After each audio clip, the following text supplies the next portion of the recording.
আজ আমি তোমাদের সাথে এমন একটা রেসিপি শেয়ার করছি যা দেখলেই জিভে পানি চলে আসবে। আর একটা কি জিনিস জানেন বন্ধুরা? আর এই আচারটা দেখলে আর একটা জিনিসের কথা মনে পড়ে, আমাদের ছোটোবেলায় স্কুল লাইফের কথা। যখন টিফিন হতো তখন আমরা গেটের সামনে দেখতে পেতাম ঠিক একটা দাদু কুলের আচার নিয়ে দাঁড়িয়ে আছে, তাই তো বন্ধুরা? আর আমি আজকে আপনাদের সাথে শেয়ার করছি কুলের আচার।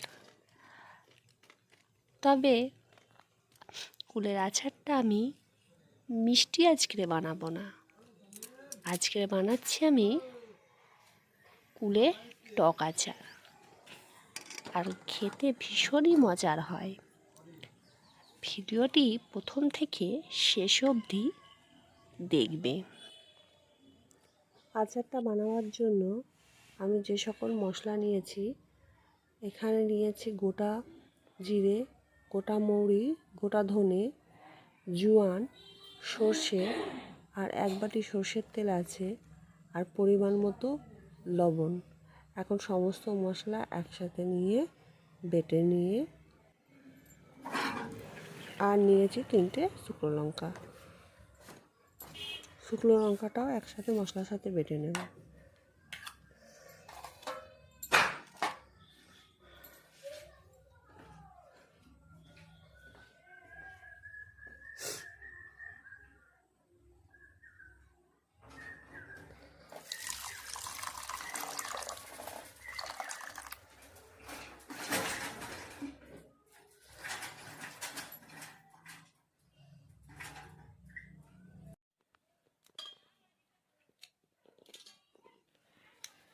তিনশো গ্রাম কুল রোদে ভালোভাবে শুকিয়ে নিয়েছিলাম, এখন বোটাগুলো ছাড়িয়ে নিচ্ছি।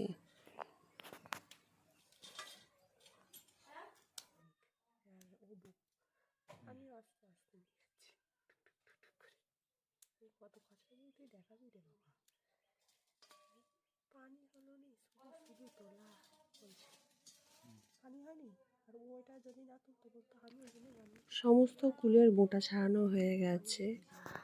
আর মশলাটা আমি যে বেটে নিয়েছিলাম, এখন মশলার মধ্যে 1 সিপি ভিনিগার দিয়ে দিলাম। বাটা মশলার মধ্যে দাঁত ছাড়িয়ে রাখা কুলগুলো দিয়ে দিচ্ছি।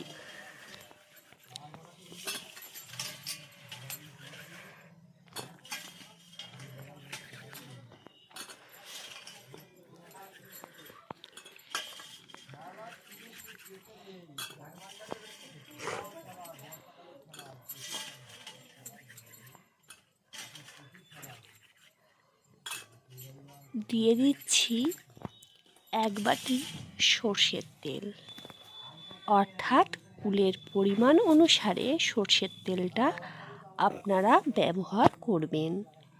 এখন আমি কুলের সাথে কুলের স্বাদ অনুসারে দিয়ে দিলাম লবণ। আর এখন একটা চামচের সাহায্যে কুলটাকে মশলার সাথে ভালোভাবে মিক্সড করে নিচ্ছি।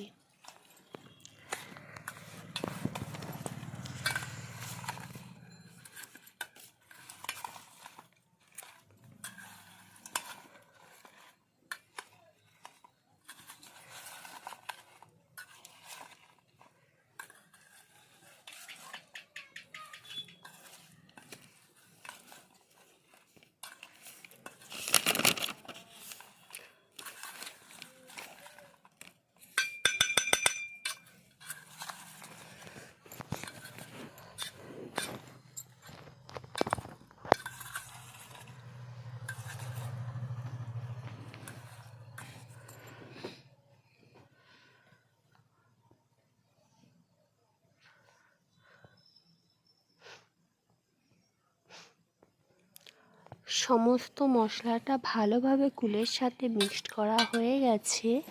এখন আমি একটি কাঁচের বয়ামে তুলে নিচ্ছি।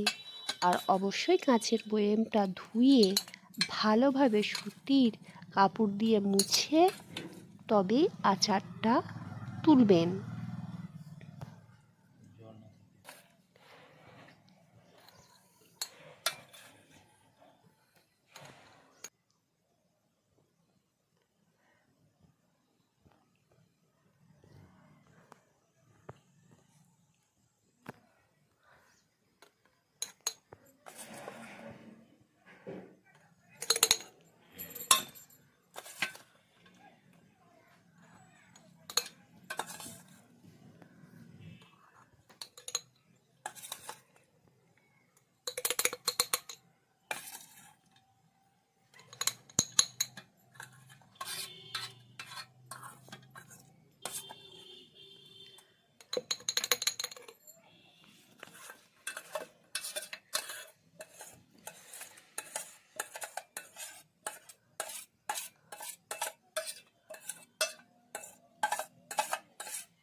সমস্ত আচারটা বয়ামের মধ্যে তুলে নিয়েছি।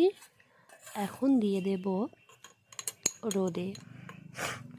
আর 1 সপ্তাহ রোদে দেওয়ার পরে আচারটা খাবেন।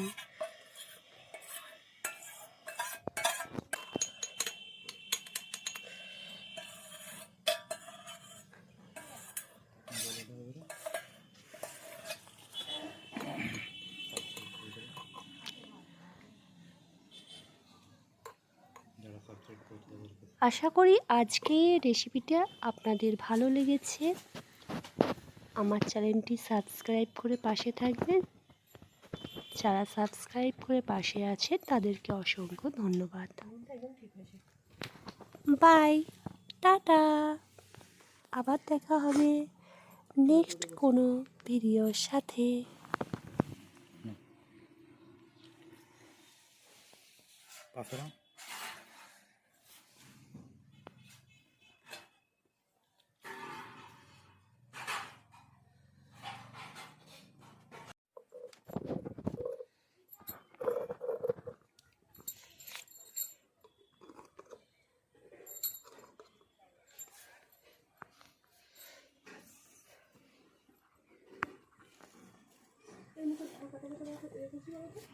তাড়াতাড়ি